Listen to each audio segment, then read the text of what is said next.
This is Dwayne Monroe, one of the co-hosts, alongside Dennis Claxton and R.C. Roberts of the Film Conversations podcast. In today's episode, we speak with Dr. Isabel Millar, author of The Psychoanalysis of Artificial Intelligence, published in 2021, Palgrave, and a book that I very highly recommend. Dr. Millar is Associate Researcher at Newcastle University, Department of Philosophy, and both a fellow and faculty member at the Global Center for Advanced Studies at the Institute of Psychoanalysis. She is currently working on her next book, Patipolitics, for Bloomsbury Philosophy. Today's film is Ex Machina, written and directed by Alex Garland and released in 2014. The film is very ably discussed in The Psychoanalysis of Artificial Intelligence from a Lacanian perspective, which I think is a very appropriate toolkit. So I'm going to use the synopsis that Isabel herself provides in Chapter 5 of her book, which is titled, What Can I Know? Artificial Enjoyment, which is found on page 138 of the copy that I have. So let's read. Ex Machina depicts the attempt of a young male computer genius, Caleb, to evaluate the potential self-consciousness of Ava, an embodied artificial intelligence, via the fabled Turing Test. Hidden away in a secret bunker in the woods, Caleb is watched over by tech Svengali Nathan, the creator of a series of female AIs who appear, physically at least, uncannily human.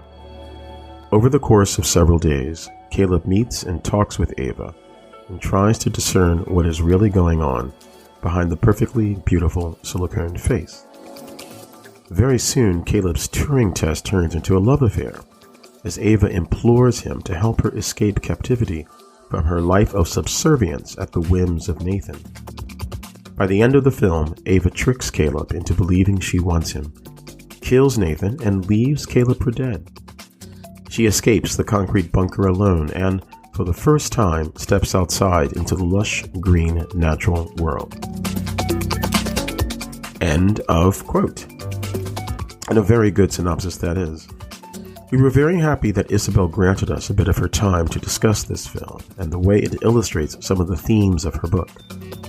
Check out the show notes for links and references, and as always, I hope you enjoy.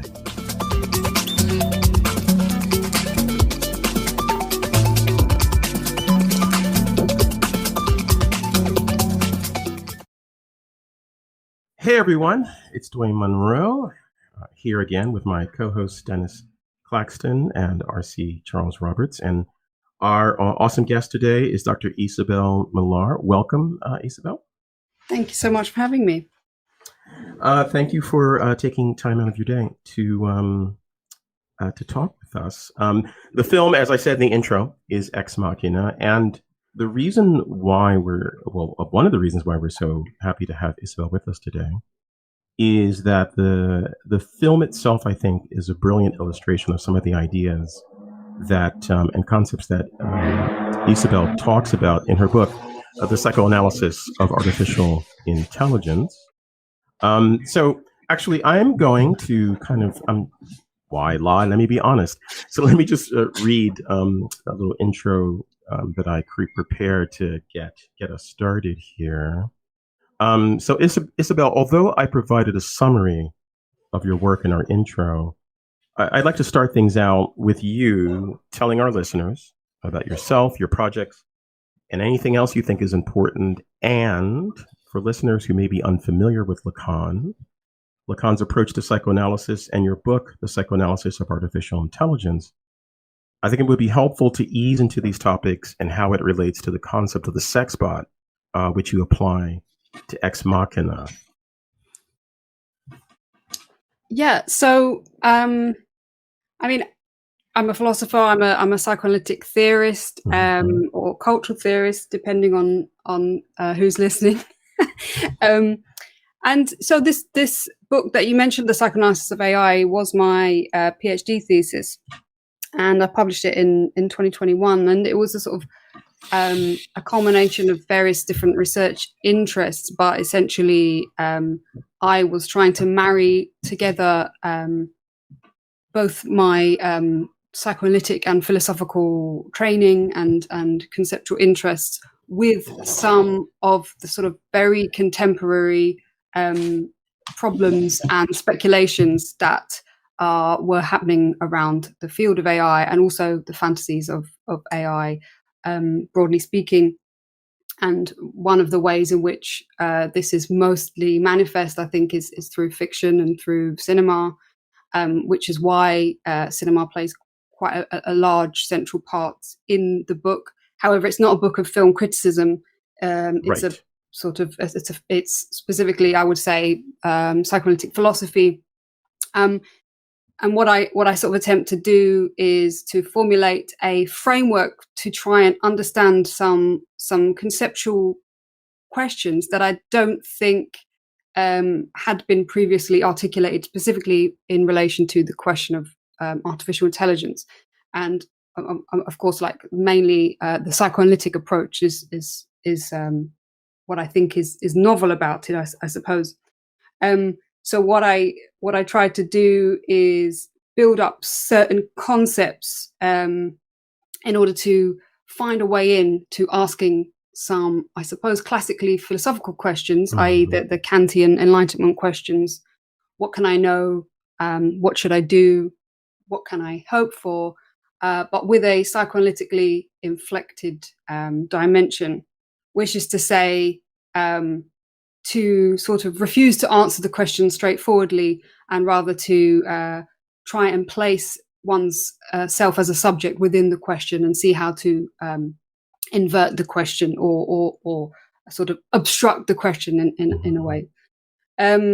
So one of the sort of the first part of the book is actually concerned with sort of putting together the frameworks, psychoanalysis and AI, in a sort of provocative conversation that allows us to sort of problematize what the actual material is that we're actually going to be dealing with. So what do we mean when we say artificial intelligence, first of all? And that involves, first of all, looking at the question of intelligence as this always already problematic concept, which is further problematized by the entrance of psychoanalysis into the critical field of philosophy. So that involves, obviously going back to the question of intelligence and looking a little bit of its genealogy and how it's changed in relation to sort of scientific and political epistemes and ways of understanding the human subject. But more specifically, looking at the question of subjectivity and the body in relation to the question of intelligence. So there are various sort of stages that I work through in order to build up to this sort of concept that I then come up with, which is the sex bot. And it sounds all, sexy and exciting, but actually it's quite a technical concept that I'm trying to articulate and sort of work through various iterations of it and through various versions of it that I want to kind of explore. And I use film as a way of exploring various different levels of this intersection of psychoanalysis and artificial intelligence, which I see in embodied into the sex bot. And one of those iterations is, as we will discuss in the film, Ex Machina. And I suppose broadly speaking, we could call it the first level is the exterior to us, the exterior AI. The second level is the interior AI inside our bodies, and the third level would be the extimate, which we find in the question of the reproduction of the AI, the child of the AI. I really appreciated the way that you took the concept of the sex bot, or the idea of the sex bot. I mean, the word itself, at least to to cis men, it sounds sexy, right? Like there's certain ideas that just, the word itself conveys a kind of sexiness, even if it's totally devoid of sexiness. And what I really appreciated was how you took it as if it was an engine and just dismantled it within chapter 5 in particular, when you use Ex Machina as a way of examining the idea of the sex bot and the idea of our ideas, primarily male ideas, about the sex bot. And also, Ava, is not actually sexy, right? Like Ava has a synthetic pretty face. And Ava, for listeners who may not have seen the film, is the android, as we used to say, but the synthetic person or creation of a scientist and computer scientist in the film, a character named Nathan.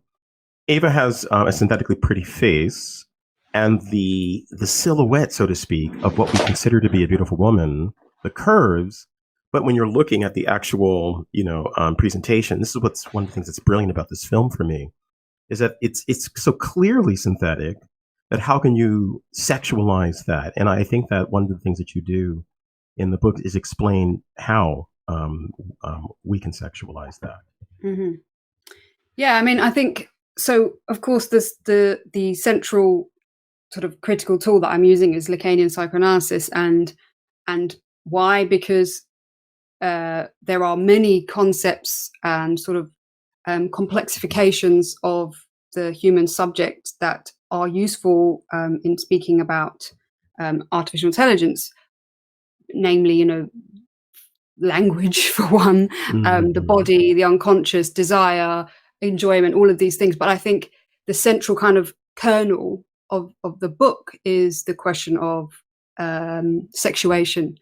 And for psychoanalysis, sexual difference or sexuation is a sort of onto-epistemological question. It's a question that involves both the notion of existence and the very question of what we can know. So it's not just a sort of empirical question of biology or anatomy or even actual sex or even sexual interaction. Is actually something much more fundamental to do with the fact that every human being, by virtue of being in language, is in some way subject to a form of limitation within language, a form of castration, and whether that form of castration manifests itself in a masculine or feminine way is to do with the very structure of language itself. And so this is something that once you understand it as a structural question, it allows you to think about sexuality as something much more intimately connected with thinking itself. And for artificial intelligence, this is so fruitful because it allows us to understand so much of the investments we have in the fantasies of creating other minds. And the creation of other minds is something, as we've seen through sci-fi, something which always seems to revolve around a sexual fantasy, very often.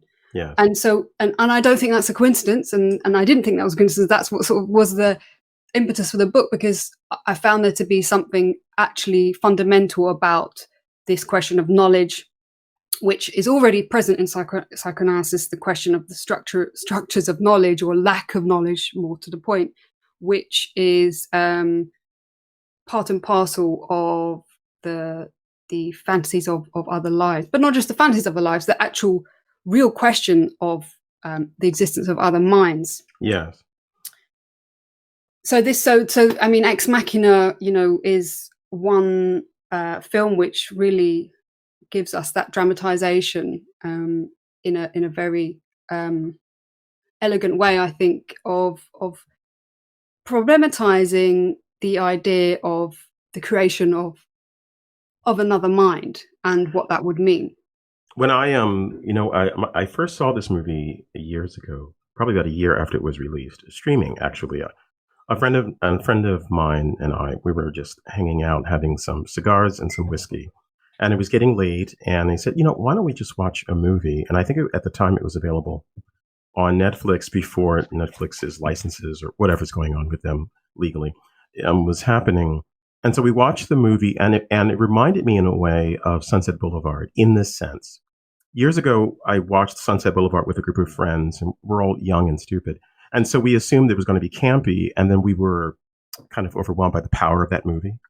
And so Ex Machina had kind of a similar effect, where I thought it was going to be terrible, and then it turned out to be quite subtle and interesting and full of like some really quite astounding ideas. And so my friend and I stayed up actually for another couple of hours debating the movie as our cigars died, sadly. But I don't want to dominate the conversation, actually. So I am going to, unless there's something further that you'd like to say as part of your introduction, Isabel, before we move to Dennis. No. So I'm going to turn the floor over to Dennis Claxton, because I know Dennis has prepared quite a bit, as is his wont, and which is one of the reasons we love him. So Dennis, take it away. You hear me? Mm-hmm. You can hear me? Yeah. Oh, okay. I had my mic muted, and I noticed Dwayne unmuted me. I can't hear you, Dwayne. What's going on here? No, he's muted. Now I'm muted. You know what? I'm going to leave this in the recording because it's actually pretty funny. Well, Isabel, I have been... you mentioned not knowing earlier. If learning begins with not knowing and then moves further and further into more not knowing, I have learned a whole lot preparing for this. I've been reading your book. I've been listening to interviews. Congratulations. You're very in demand. Oh, thank you. And so a couple of things. Well, first, I wanted to say, have you read Dwayne's essay about Zizek and Colombo? Sorry? Have you read Dwayne's essay about Zizek and Colombo? Yes. Yeah. Okay, so I have a little Colombo thing. There are collections of Colombo endings on YouTube, and one of them, there's a character named Aunt Edna, who's played by Kim Hunter, who was Stella in Streetcar Named Desire. And 20 years later, she's on Colombo. And she's being framed by her nephew for a murder he committed. So anyway, the finale is the nephew arranges for the police to search her house, and he plants evidence against her. So Colombo shows up, of course, and he says, "Oh, I'm sorry if this is bothering you." She's like, and he'd assured her that she was not a suspect. And she says to him, it's in a vague sort of British accent, she says, "It's very confusing." And Aunt Edna's very confusing has been creeping into my head for the last couple of weeks while I work on this. And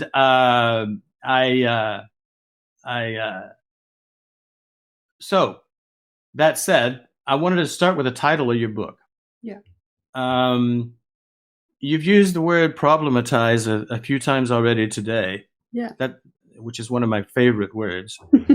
And I heard in one interview you did, you said that you wanted to problematize, with the title, you wanted to problematize both AI and psychoanalysis. Mm-hmm.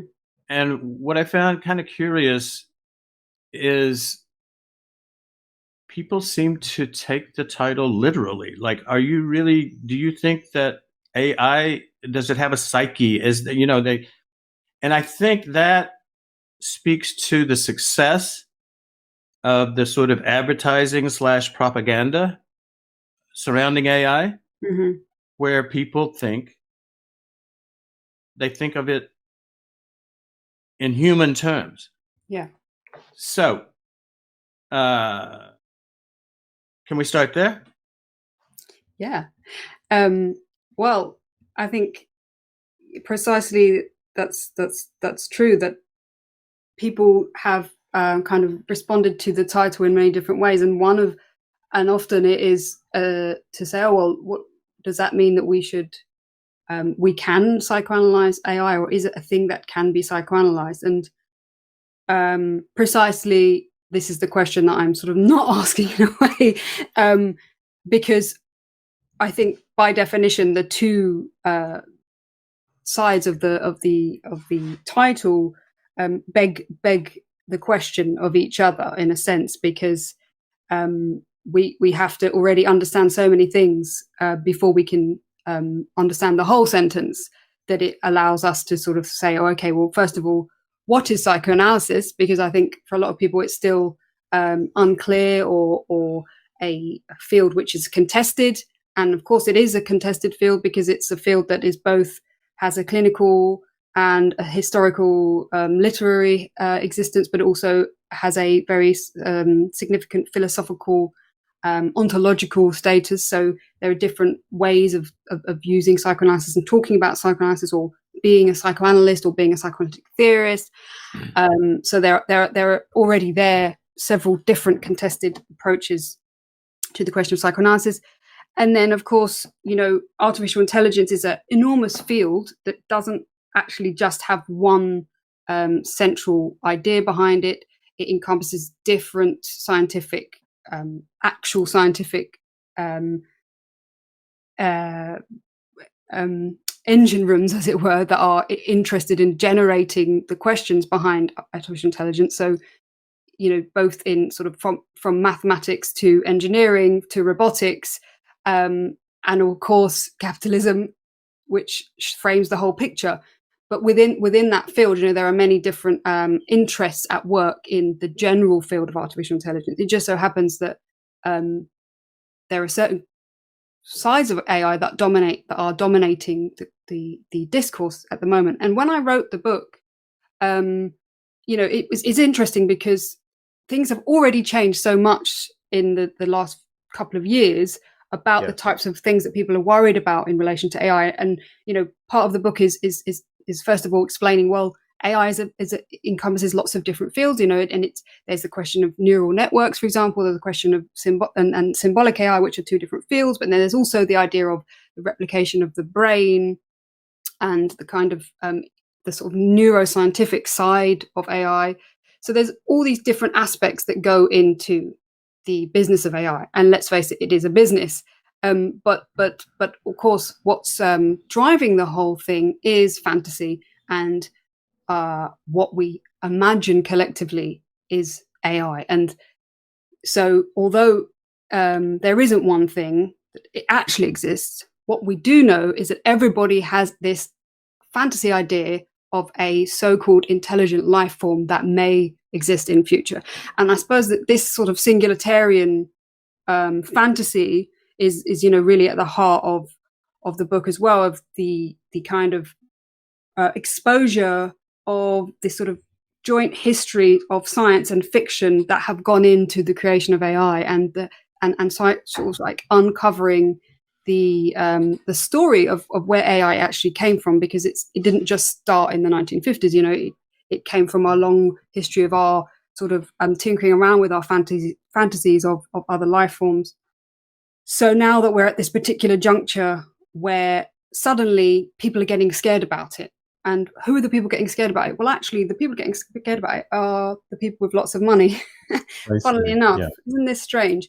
And so, for example, things like the large language models, they weren't really a thing when I wrote the book. I mean, it was coming about, but it hadn't really happened in the public domain yet, that people were aware of things like that. And of course, ChatGPT, which is very recent, and DALL-E and stuff that have come about recently. And these types of instantiations of AI, which have become tangible to the general public, have sort of started other conversations, which were the sort of conversations that I was interested in, but they hadn't actually emerged yet. And so now things like, for example, how language functions in a very specific way in relation to human intelligence has become much more visible to the average person to see, well, it's very clear that the algorithmic manipulation and sort of exponential generation of language models is something that computers can do very easily, but it doesn't constitute consciousness.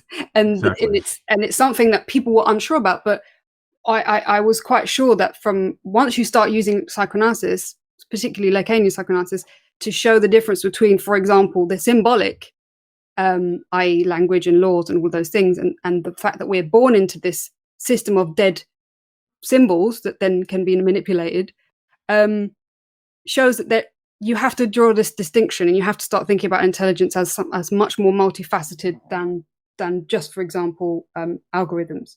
So, and let me, and I'm sorry, I'll interject just with this one thing to emphasize your point, Isabel. Because this is my field, I recall when IBM produced Deep Blue.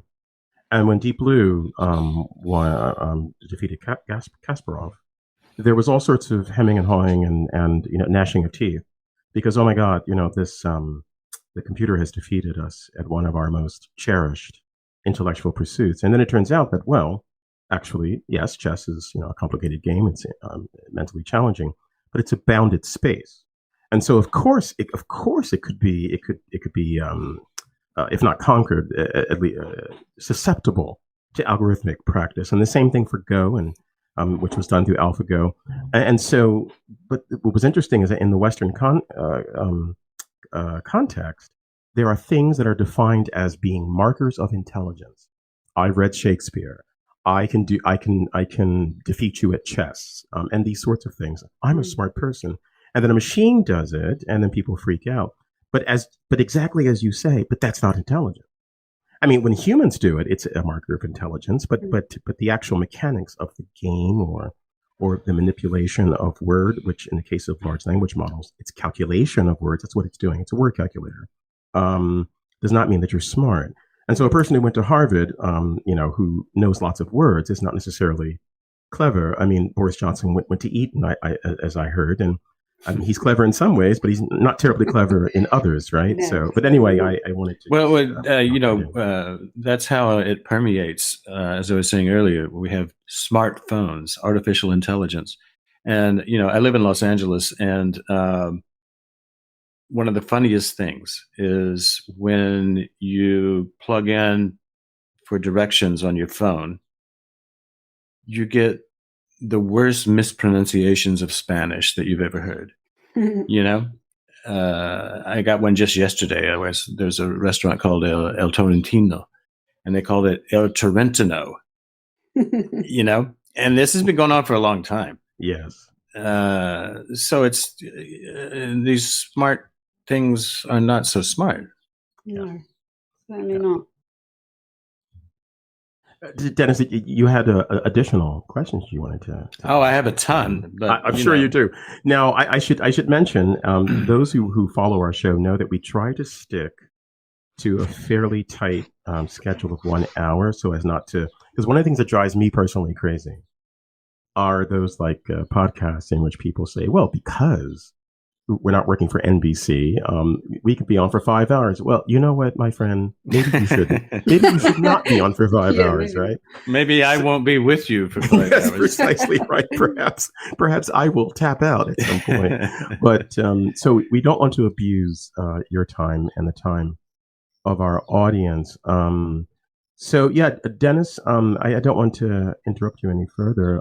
Well, the thing is, to all of your questions. Well, the thing is, we're at 24 minutes, and usually we do about the first half, just sort of, talking about this and that, and then we get to the movie.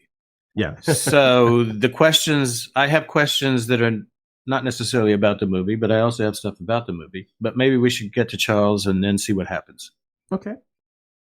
Charles, please take the floor. All right. So I was rather interested when we mentioned, or Dwayne mentioned to me, that we were going to be talking about Ex Machina.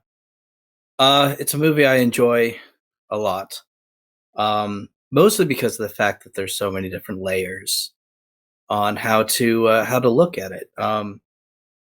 We could spend those 5 hours probably looking at every single different layer. I don't advise that, though. I would leave, but you as one of the co-hosts would just leave. But nevertheless, I had one thing I wanted to focus on, and then if we have more time, we'll maybe get to some other things. So I wanted to focus on Nathan, the scientist, and the reason I wanted to focus on him is the West has had a very long history of the Promethean myth, and it has been here forever. I'm going to probably say his name wrong, but the Greek playwright Aeschylus, is that how you say it? Aeschylus? There it is. Aeschylus. Yeah. usual American problems. Like, That's fine. yeah. Anyway, but Aeschylus wrote a play called Prometheus Bound, which was technically a part of a trilogy. And I think we've lost the rest of that trilogy. We've lost. We have indeed. Yeah.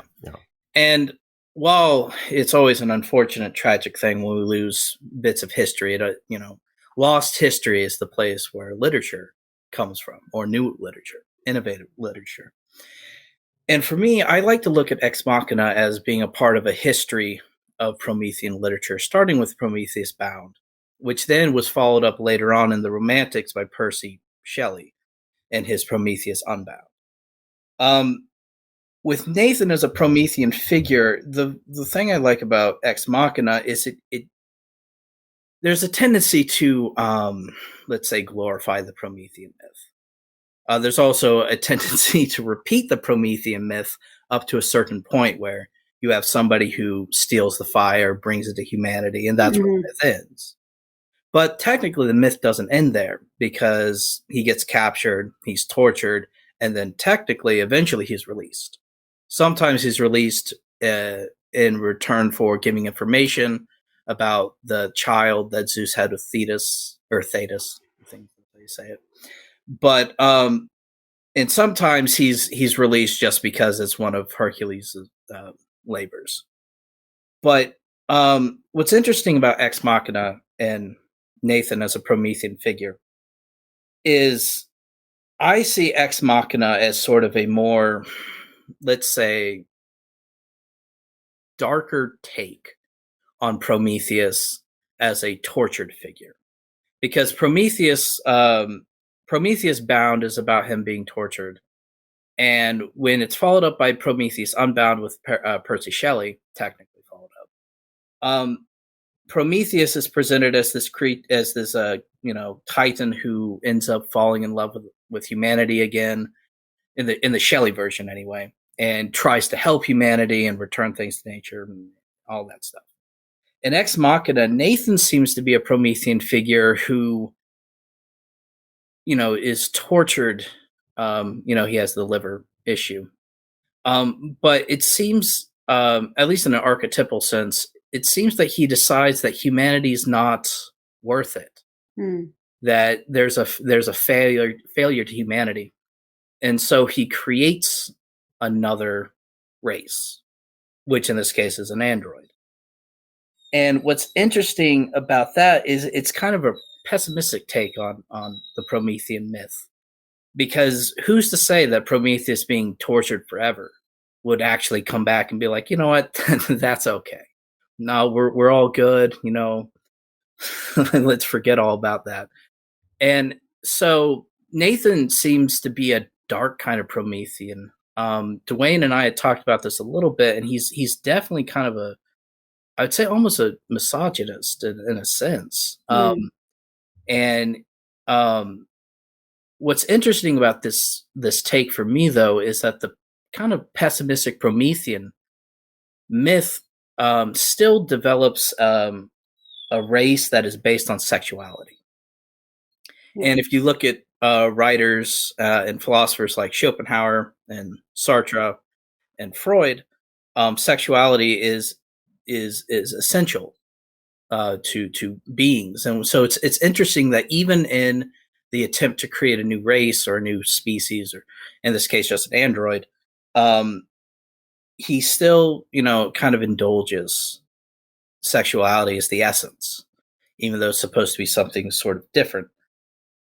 And so that's kind of what I liked about the movie is it's a different walkthrough of the Promethean myth, which almost seems it seems dark, I'd say, but it also seems fairly realistic because there's an interplay of technical innovation and limitation, where the creation, the attempt to create a new species is limited by the fact that basically it's almost an imprint of humanity.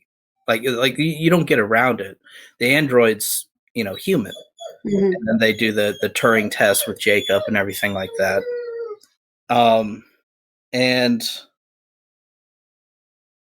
I kind of wanted your thoughts, Isabel, on kind of sexuality as an essence to being, in a sense, in this movie. And because I'm kind of an amateur with psychoanalysis, a dilettante, let's say. So I just kind of wanted your more considered opinion on that and how that plays out in the movie. If it's done correctly, incorrectly, accurately, and so on. Yeah. Well, I think it's, I mean, you're right. He hubristically wants to create new humans, but he only creates women. Why? I mean, why is that? He could have created anything, but he still creates a subservient sexual figure.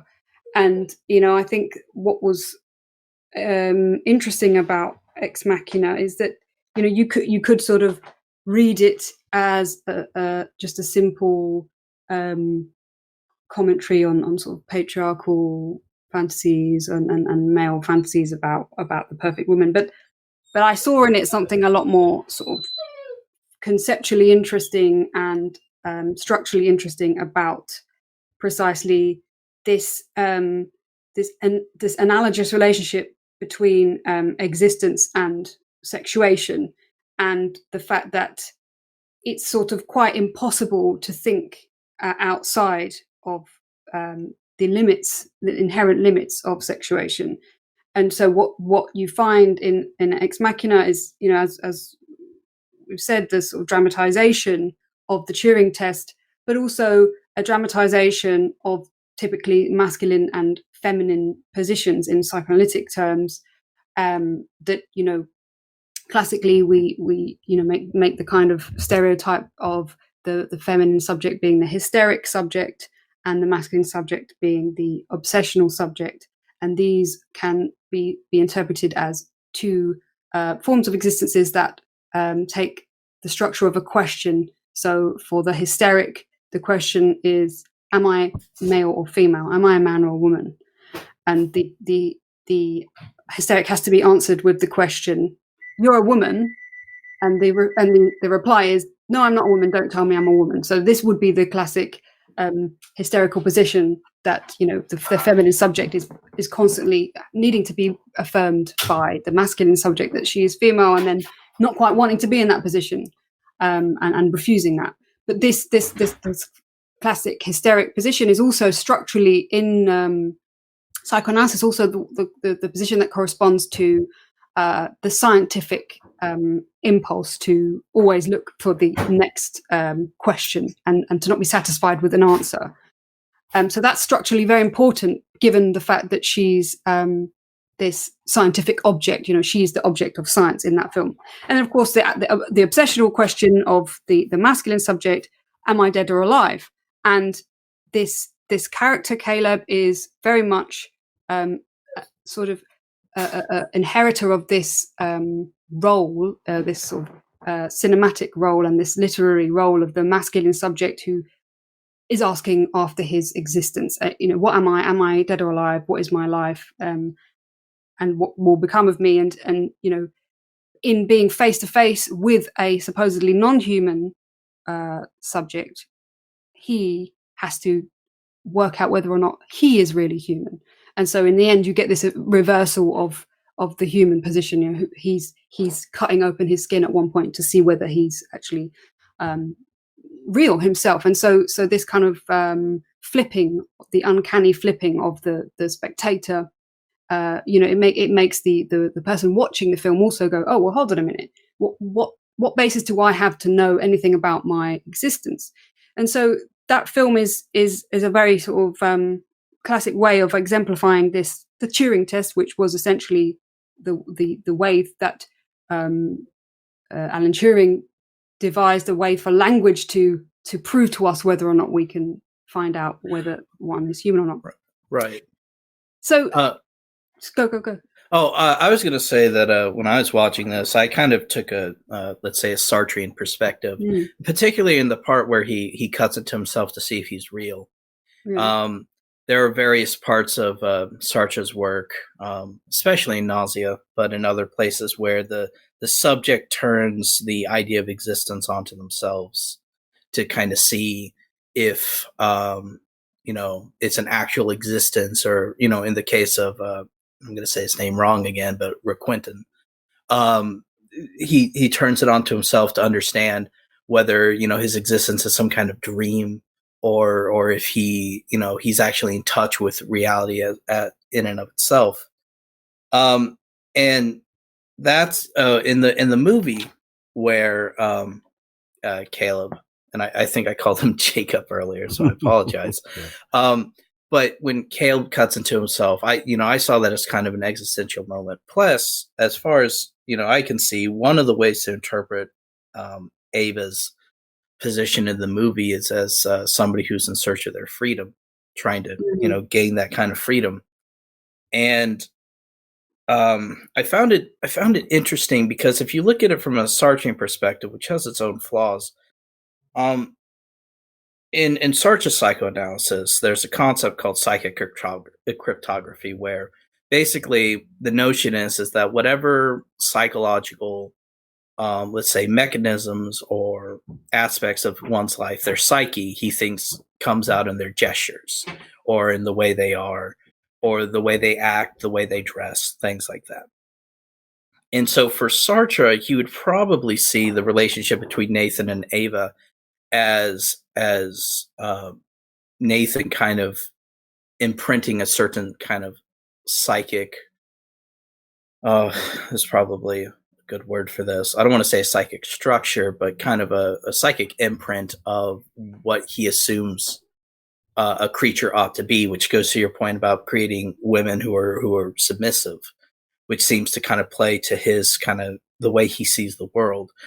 And it also plays into Sartre's idea that relationships are sadomasochistic, where, the only thing he wanted to create was something that would be submissive so that he could, he could be the sadist with masochists all around him, which I thought we saw that with the other android, right? Like the dance scene where he goes in and just randomly and also dancing. it's just rape, at one point, right? And so he goes further with this earlier android than he does with Ava, which is also quite interesting to me. Like, why? Right, exactly, and it's an interesting kind of dynamic, which is why I kind of brought up the Promethean myth in the first place. Is that I kind of think, not to say that the Greeks were naive or anything, but kind of the relationship that's developed between a creator titan and the people is brought into, intentionally or not. I don't know if actually Nathan is the prototypical Promethean figure.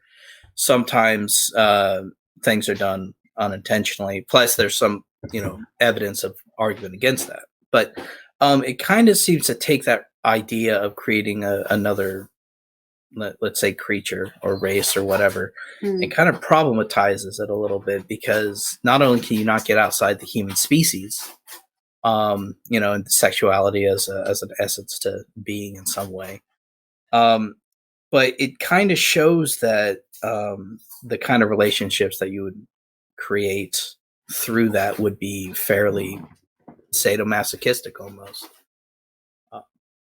But go ahead. Sorry, those are my thoughts. I guess there's no question really there at the end. But.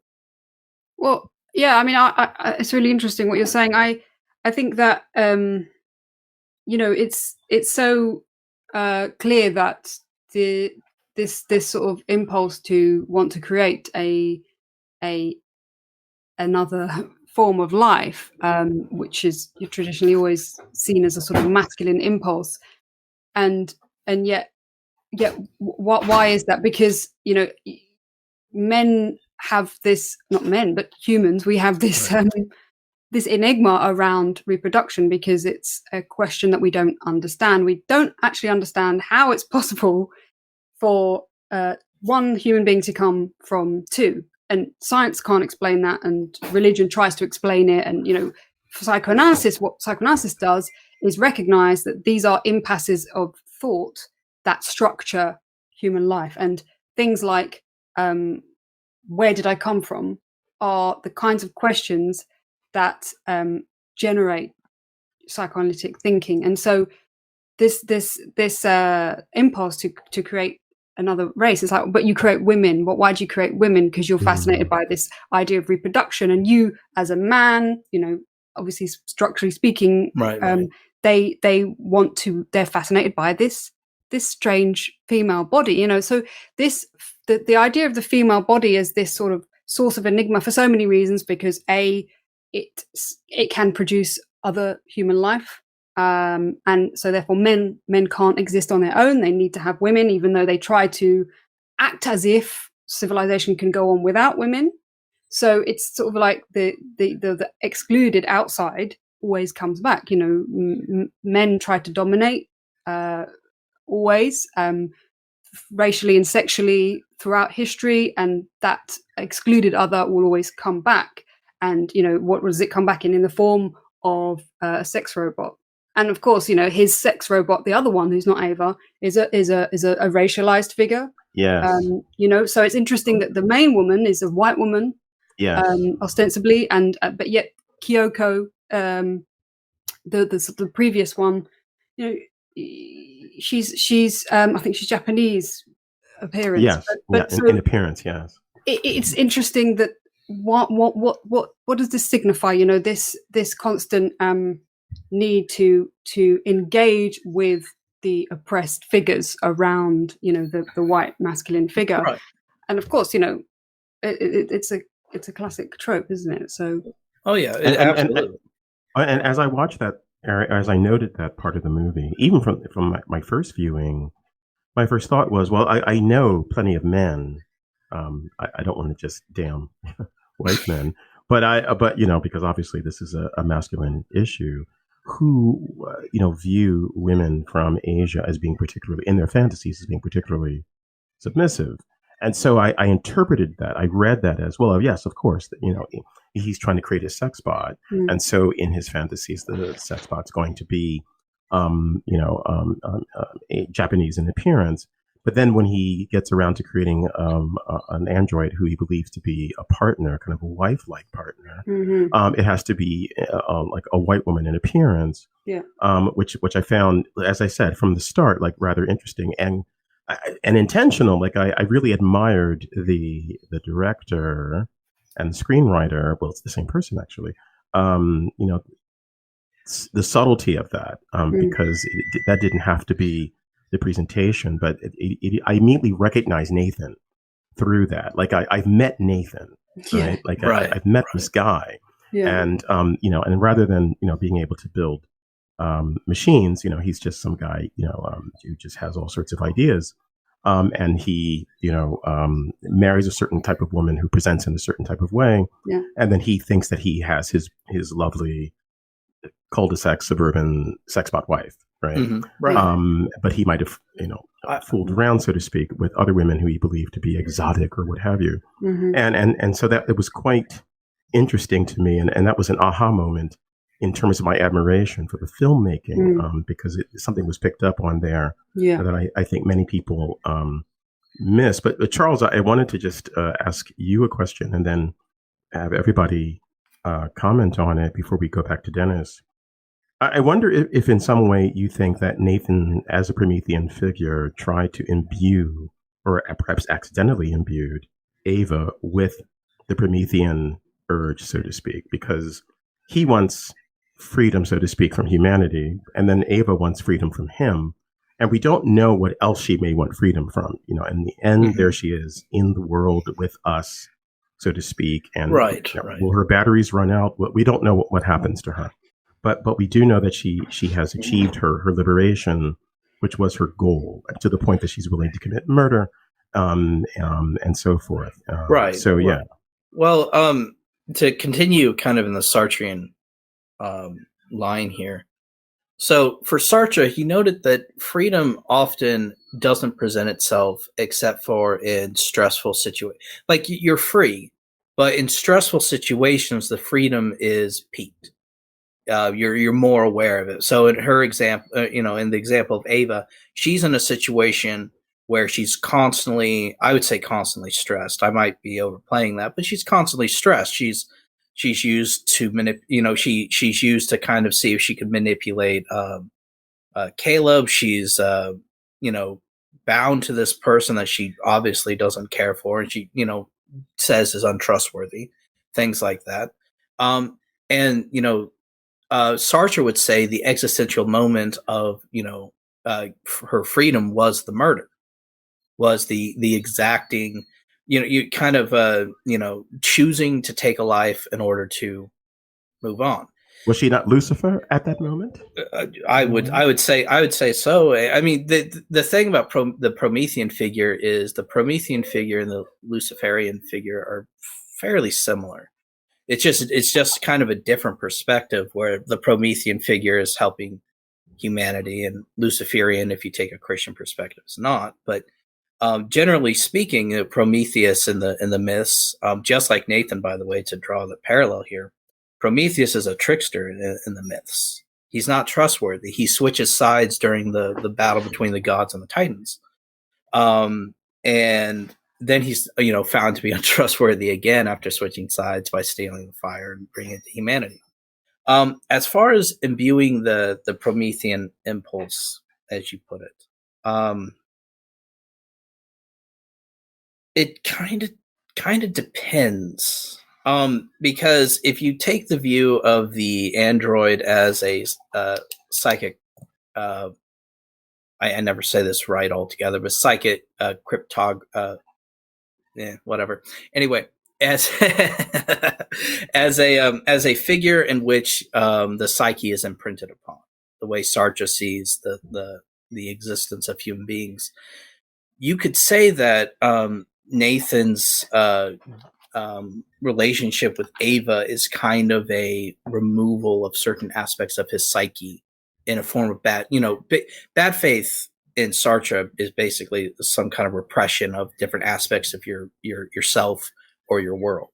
Mm-hmm. And so when he creates these subservient androids, it seems Sartre would probably argue that he's trying to remove parts of himself that he sees as either weak or non-masculine or easy to subvert or to subdue, even though that whole project is a bad faith project because you can't do that. And so it would be it's possible to say that he gives the Promethean impulse onto Ava in the sense that creators have flaws in their creations just as much as parents raise their children terribly. So in a sense, maybe that's just I don't have the clinical terminology for it, but maybe that's just something that he passes on, kind of the tendency to create things as a way of a bad faith attempt of sculpting your own personality, let's say. So that's my answer to your question. And Isabel, I'm curious because Charles has a very I would say well-considered perspective based upon Sartre here, and so I'm curious if you how would I put this, what the Lacanian and your own thoughts would be about Ava as a figure who wants freedom, and all the themes that Charles has brought up actually. Yeah, well, I mean, Ava is a sort of, she can stand in for so many things, can't she? And we can read her at various different levels. And one of those is of course the sort of question of the emancipated figure, the figure that stands in for all of those people that have been exploited and subjugated, and in a sense, her coming to being, her coming into subjectivity happens as a result of not just her technological sophistication, but the moment at which she recognizes her position in relation to power. And so that's a quite sort of strong philosophical, I suppose it's quite a sort of a Badiouian approach to thinking about what a subject is. instead of thinking of a subject as an individual being who lives at a certain historical time, or even in a sort of scientific sense, a sort of level of intellectual sophistication, or whatever the sort of projected idea of a sophisticated AI would be. Rather than thinking of it as something like that, we can imagine Ava as representing this very specific political gesture of subjectivity being the moment at which you no longer accept your position in relation to the forces of history, right? So that she is basically the revolutionary subject. She says, no, I won't accept this anymore. I'm changing this whole situation. I'm no longer the subjugated figure. And so I think that she very much can stand in for that. But of course, there's that question, which is a particularly sort of political, philosophical question. But then there's the psychoanalytic question again, to do with the body and to do with the question of the working body or the enjoying body. And I think that's quite an interesting trope as well to think about in relation to the masculine body and the female body as well, because often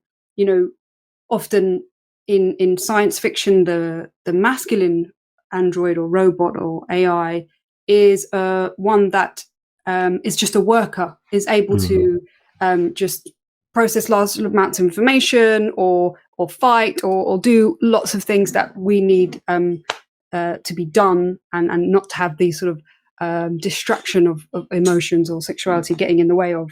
And of course, the archetypal emotionless Dr. Spock figure of not quite understanding human emotions, but that being a sort of supposedly an advantage for him because he could just think rationally, So this figure of the purely rational or the purely working body is an interesting idea in relation to the distinction between the masculine and the feminine body, and then on the other side you have this idea of the female android, which is the enjoying body, the body that can be enjoyed perpetually, but also can supposedly enjoy, like we're supposed to think that Ava enjoys, and so this fascination with trying to find out what is this font of enjoyment in the female body, which I think is really interesting to think about as a sort of this Promethean gesture, as not just about being a kind of superhuman strength, but also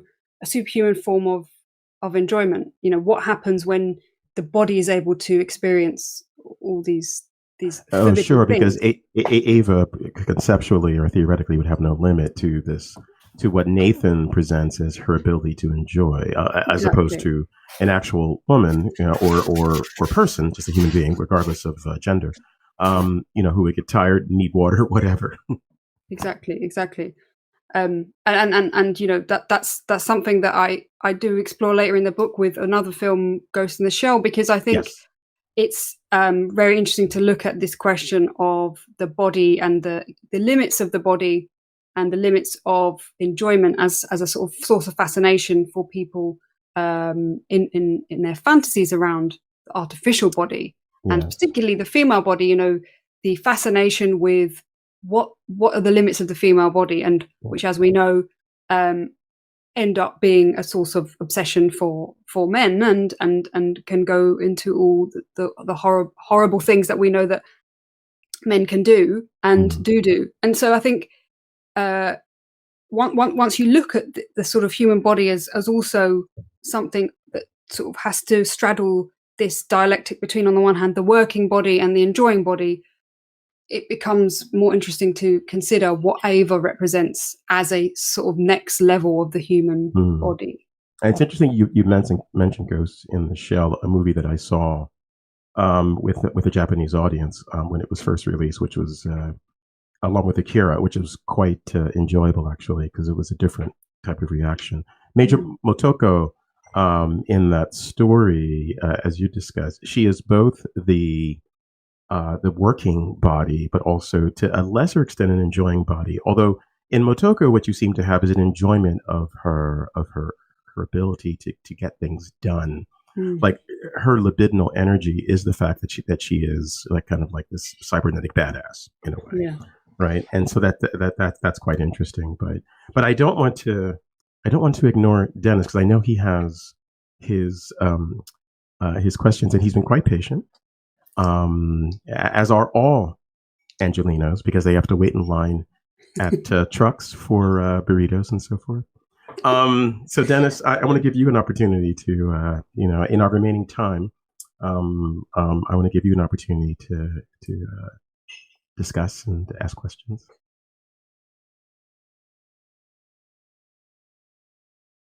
You're muted. Am I here now? Yeah, now you are. Dwayne is like the master here. I have my own mute button, Dwayne. So anyway, let me see. How about if I just talk about Nathan and Caleb? I have, as I said, well, one thing I wanted to do, I want to read this because it's really wonderful. There's a book review that Isabel wrote about a book called Disorganization and Sex by Jameson Webster. Is that right? Yeah. So I highlighted some things here because I just think they're very pithy. So you say another way to look at this would be to say that whilst for philosophy, the notion of the subject is constantly in question, for psychoanalysis, meanwhile, the subject is structured like a question. The classic hysterics question, am I a man or a woman? The obsessive's question, am I dead or alive? And arguably, the psychotic's question, what is reality? When confronted in the clinic, each successfully peels a layer from the ontological veils constructing existence. And this is the part I really like. So you say, and the place, I jumped ahead, and the place at which these questions coalesce most frequently in the clinic and in life and show their real intractability is, yes, you guessed it, in the dastardly matter of sex, the territory of nothingness, the space of negativity, the deadly abyss around which our fundamental fantasy is constructed. I just think that's really wonderful. I really like that. So, let me talk about Nathan and Caleb for a minute, and I'm going to get back to what Charles was talking about with the Promethean thing. But first of all, I just want to say that when Nathan was killed, that is for me certainly one of the most satisfactory movie homicides I've ever seen. I was just, I guess maybe jouissance is the term. Yes, exactly. But I don't like Caleb much either. No. So let me go back to Charles and the Promethean thing. It's surprisingly easy to get screenplays online. Every time I've looked for a screenplay in preparation for these things, I've been able to find it. So I have the screenplay for this one. So there's a scene. Nathan and Caleb. Nathan says, you feel bad for Ava? Caleb says nothing. Nathan says, feel bad for yourself. One day, the AIs will look back on us the same way we look at fossil skeletons from the plains of Africa. An upright ape living in dust with crude language and tools, all set for extinction. Nathan says, see, I really am a god. Caleb says, I am become death, the destroyer of worlds. Nathan says, there you go again, Mr. Quotable. Caleb says, no, there you go again. It's not my quote. It's what Oppenheimer said when he made the atomic bomb. And Nathan says, yeah, I made the atomic bomb. Yeah, I know. So both of these guys are kind of pricks. And I have it, Dwayne, you talk about your attraction to Dorothy Malone? Yes, in Written on the Wind, yes. Yeah. So I have discovered that you can be attracted to people and you can also get pissed off at people in movies. So there's a scene where Caleb and Nathan are out on a hike. And it's kind of funny because Nathan is like, the uber mensch, just like, and Nathan is kind of crawling around on his hands and knees.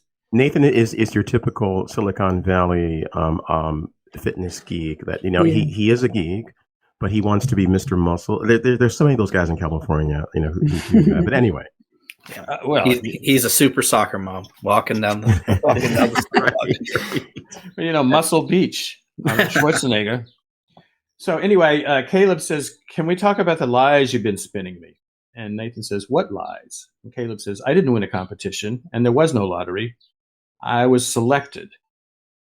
And then Caleb says, "It's obvious once I stop to think. Why would you randomly select an examiner for a Turing test? You could have had some bean counter turn up at your front door, or the guy who fixes the air conditioning." So I took that very personally. My father made his living installing and maintaining air conditioning and heating systems. So I'm like, "Caleb, you classist little prick." Yeah. Fuck you. One last thing. I noticed you mentioned a couple of times in interviews, Isabel, Turing and his homosexuality, his chemical castration, his suicide. You didn't get to elaborate on that. Would you like to now? Sure. Well, first of all, your point about how much we don't like Nathan and Caleb, I completely agree. I don't like them either. And I think Nathan's like the obvious villain, but Caleb is also sort of the sniveling little twat, really. Yeah, and a horrible misogynistic twat as well, because like, what the hell is he doing? And so the idea that he would be somehow the nice guy is of course a fallacy, and they both sort of represent stereotypes of awful men. The obvious aggressor, rapist Nathan, but then Caleb, the sort of, "Oh, I'm going to take you away from all of this, and don't worry about it, darling." He's sort of the Arthur Miller, isn't he? Really, I mean, he's just I watched this movie with my daughter and her boyfriend. That was one thing. If we had more time, I'd love to talk about. One of the great joys of my life is over the last 20 years going to see movies with my daughter. I think we should do a show about that, actually, Dennis, because it's like you're passing your love of film onto your daughter, which is a beautiful thing. So I think we should actually devote to like a real, and actually have your daughter on it if possible. Oh, I think she would do that. She's a little shy, but anyway, like I say, I watched it with her. That was one thing. Nobody ever talks about the sort of horror elements of this film, but when the power goes down and the screen turns red, I'm sitting on the couch with my daughter, and the red, and she jumped. She literally jumped, and that's kind of horror to me, right? With something that can make you jump around. Anyway, the reason I brought her up is because I said at the end of the movie, I said, Ava is just saying, "Fuck both of you." Exactly.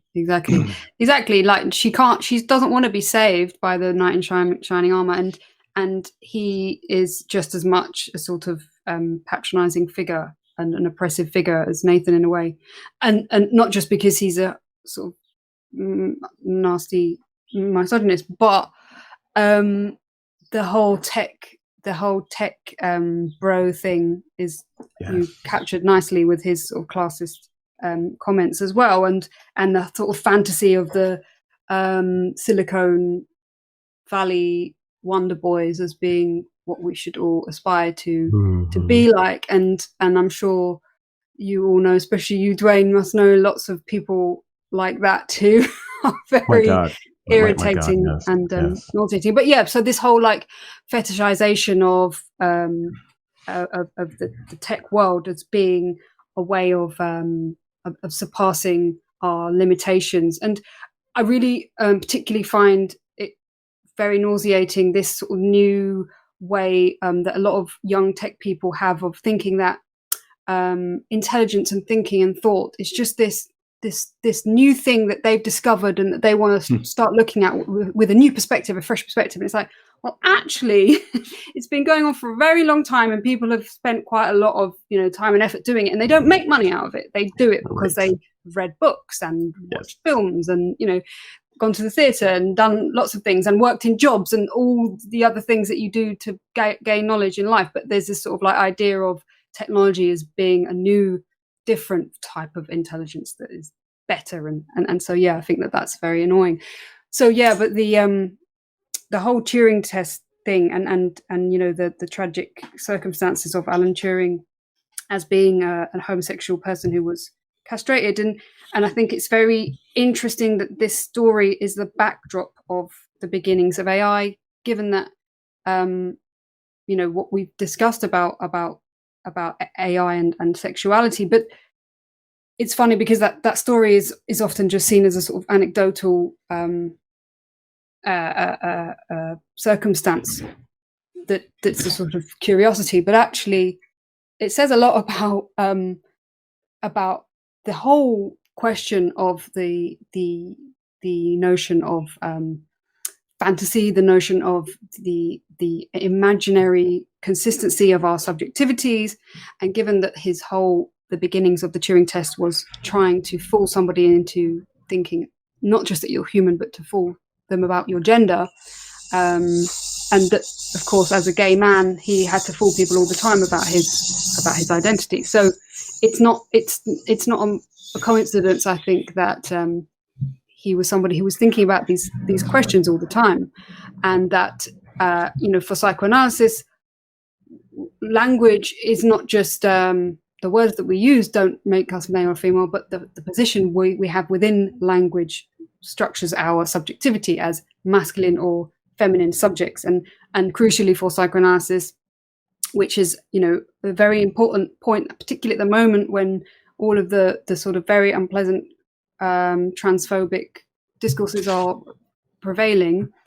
Psychoanalysis is a very useful tool to try and think about the sort of transcendent question of subjectivity that is related to our positioning within the symbolic, and goes beyond our anatomical biological limitations. And so I think Turing's a quite interesting beginning point of these whole problematics. You make an excellent point though about the tragic fact of his chemical castration and his suicide from no doubt despair is treated like a footnote. Which the moment you said that, I'm like, my God, you're right. Like, I mean, and I've studied Turing, for years and in some depth, and I have to admit that it's just something that one says, oh, isn't that a pity? And then, but what are the implications of that, right? And they're quite deep and broad, right? And so it's a profound thing and also it's sometimes treated as if, well, there was this primitive society of the past, and we've gotten past that. Yeah. And, well, isn't that a laugh? Yeah, because and as Charles would say, because he is an admirer and a student of the philosopher John Gray. Well, there is no progress, so it's if not inevitable, not surprising that we would see a return, or we would see these atavistic things. Yeah, it's the constant cycling of vicious evils and temporary solutions. Yeah. I mean, we don't improve. We just go back and forth between various different moments. But we certainly are not on a one-way track towards enlightenment. As some of you may know, I am, of course, a fan of Star Trek, and of course the question is why. And there is an episode of, pardon me, the classic Trek called the Corbomite Maneuver, in which the Enterprise is threatened by a vastly superior alien race. What else is new? And but through some surprising turns of events, they actually get the upper hand. And everyone on the bridge, or almost everyone on the bridge, says, well, now we can destroy these creatures who tried to destroy us. And Kirk says, no, we're not going to do that. And he says, and this is quite interesting, he says, our urge as humans is to kill. But what we have to do every single day is say, not today. And so he was making the statement that what made the Federation and this imagined age different from our age is not that they're better people. It's that they are every single day consciously saying, I could kill, but not today.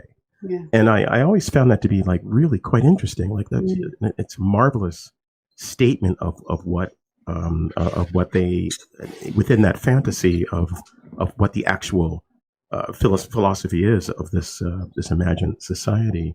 and it may not be the basis of an actual society, and because maybe we can't get enough people to say not today.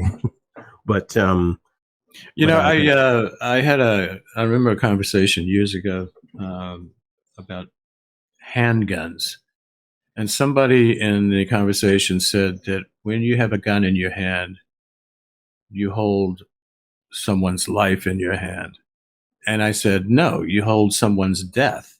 Those are very different things. Yeah. You know?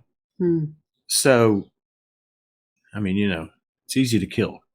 Yeah. Well, actually, it's not. There's a Hitchcock scene with, I think, Paul Newman is the thing, and they're trying to kill this guy, and it goes on for 10 minutes. It's not easy to kill somebody with your bare hands. Hitchcock. But so as we wrap up, because as I mentioned earlier, we one of our philosophies is to not abuse our guest time today.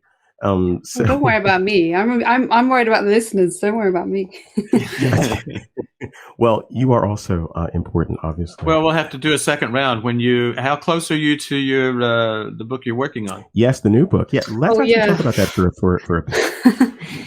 I mean, I'm supposedly publishing it this year, but I haven't submitted the manuscript yet. So I'm hoping to get it finished by the year. Whether it would actually be published by however long the process takes, but it's a few months off yet.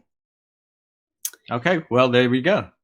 Yeah, I'll definitely come back to talk to you about that. Yeah, definitely. Yes, fantastic. And although I mentioned it in the intro briefly, once again, the title and the topic of your new book. So it's called Patipolitics, from the Latin patior, to suffer, and it was a sort of a concept that briefly I came up with in the Psychoanalysis of AI to sort of try and express a certain idea, which was the government of suffering, but specifically the government of sexual suffering, or in other words, the government of enjoyment. And this came about in my sort of musings around the idea of unkillable bodies, or abusable bodies, or perpetually abusable bodies. And obviously, of course, in relation to AI, but more broadly, it became a concern that I was thinking about in contemporary culture and our specific conjunctions that we have at the moment. And I mean, as some people may or may not know, this concept builds on the notion of biopolitics of Michel Foucault and necropolitics of Akhil Membe, and of course, biopolitics being the governance of life and the sort of conjunction of politics and science to govern human bodies. And then, of course, the politics of death, necropolitics being the way that we govern huge populations on the basis of a sort of living death. So, situations of colonization and civil war and lots of different ways in which people live in states of perpetual misery. So the idea of patipolitics is I'm trying to sort of articulate what the particular types of suffering that we have at the moment, which are so caught up with our sexuality and the ways that our sexuality are governed on large scales, and this is as much to do with human bodies, but as is to do with fantasy and violence and bodily manipulation and modification and all those different things like that. So yeah, I'm looking forward to that, and I can empathize with the process, because I'm trying to finish up my book, Attack Mannequins, which I'm so cagey about. Well, not cagey. I'm so precious about that. Even Charles, who is one of my readers, we actually read each other's stuff all the time to share ideas. And as you know, we've co-authored various pieces. I haven't even shared it with Charles, and I do have to do that. But the reason is because I'm so well, as I said. Precious is the wrong word. It's difficult to complete the book. And when do you think it's going to be out?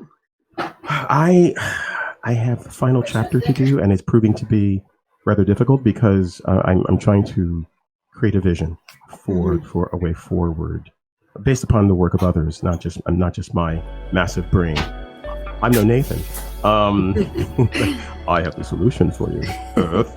But so yeah, I'm hoping to be done within 3 months. I can't wait for that. My target. So yeah. But Isabel, thank you so much for getting to be. Yeah, very, very nice to meet you, Isabel. It was lovely to meet you too. Really nice to speak with you all today. Thank you so much. And I know that we could go on for hours more, but Charles would leave. I'm leaving right now. He's leaving right now. Yeah, you told me you didn't share that book with me. I'm leaving. Can't believe you did this. I know. Betrayal. It's betrayal. It is indeed. But Isabel, thank you so much. For the listeners, in the show notes, there will be links to Isabel's book. Also, a really lovely interview that you gave with Mary Wilde a couple of years ago on your book, which I think was brilliant. And that was one of the favorites I listened to. Yeah, great. I love Mary. She's brilliant. Yeah. Yes, I was a guest on Mary's show, and it was really a blast. And so yes, there'll be links in the show notes to all the good stuff that we talked about. And for Film Conversations, I am Dwayne Monroe bidding you adieu. Bye bye.